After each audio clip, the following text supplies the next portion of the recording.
man as he is bound to kill.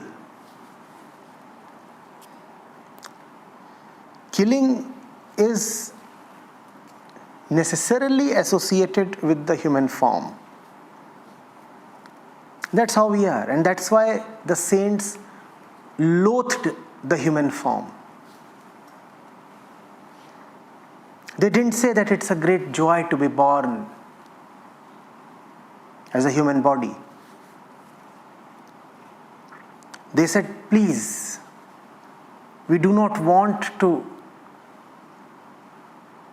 come back again as a human body. We want to be liberated.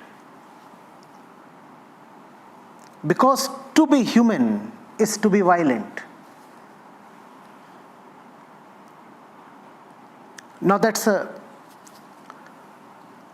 fine thing that you must understand.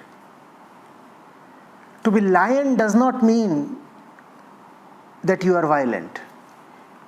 To be a rat is not necessarily to be violent. In fact, the word violence do not apply to the lion or to the rat. They apply only to the human being. The lion kills all his life, but he cannot be called violent. He cannot be called non-violent either. He is just doing what his physical conditioning compels him to do. He has no option. Man has the option to kill and to not to kill. Man has the option to choose what he wants to eat. And therefore only man can be violent or non-violent.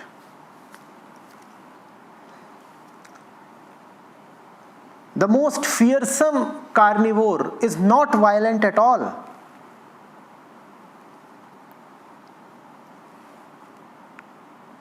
The mosquito is not violent even if it survives only on your blood. But if you can avoid killing the mosquito and you still kill it, then you are violent. It's a strange thing. The rules are different.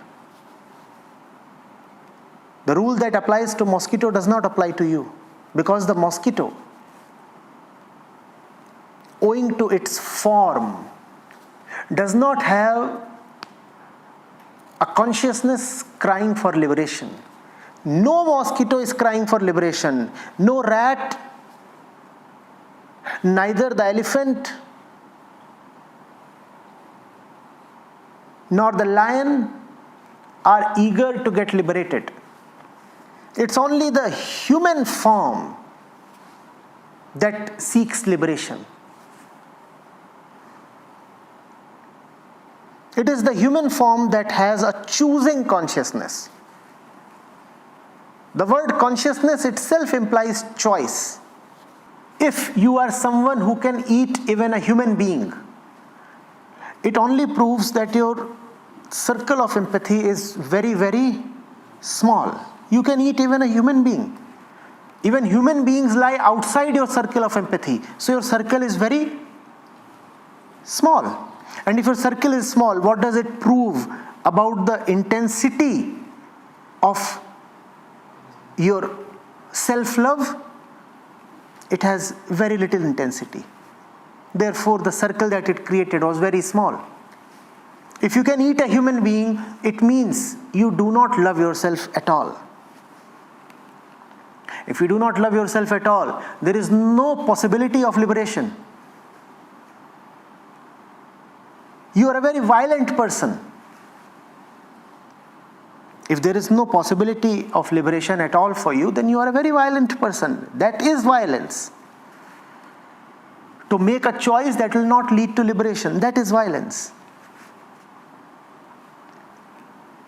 Kill the animal, and in some way the animal is liberated of its misery, at least in the physical sense. But you, having eaten the animal, will now live to suffer the effects of eating that animal. That is your punishment. You will survive to see tomorrow. That is your punishment. The animal is gone. But you will not be allowed to go. You have just had flesh. The flesh will keep you alive. And you will stay put. There will be a tomorrow for you, and it will be a very dark tomorrow. That will be your punishment. You care only for those people you feel identified with. And then there is the one whose ego takes a broadening.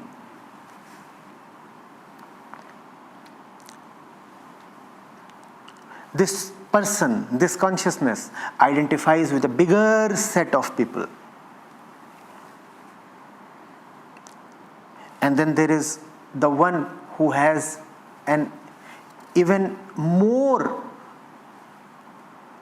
accommodative, inclusive identity. His circle is really large. It includes not only human beings, but animals as well.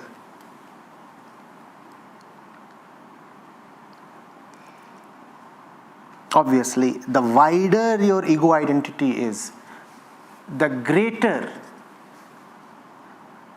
is the possibility of liberation for you. Now you'll ask, why did I begin my response by saying that to be born human is a curse? Because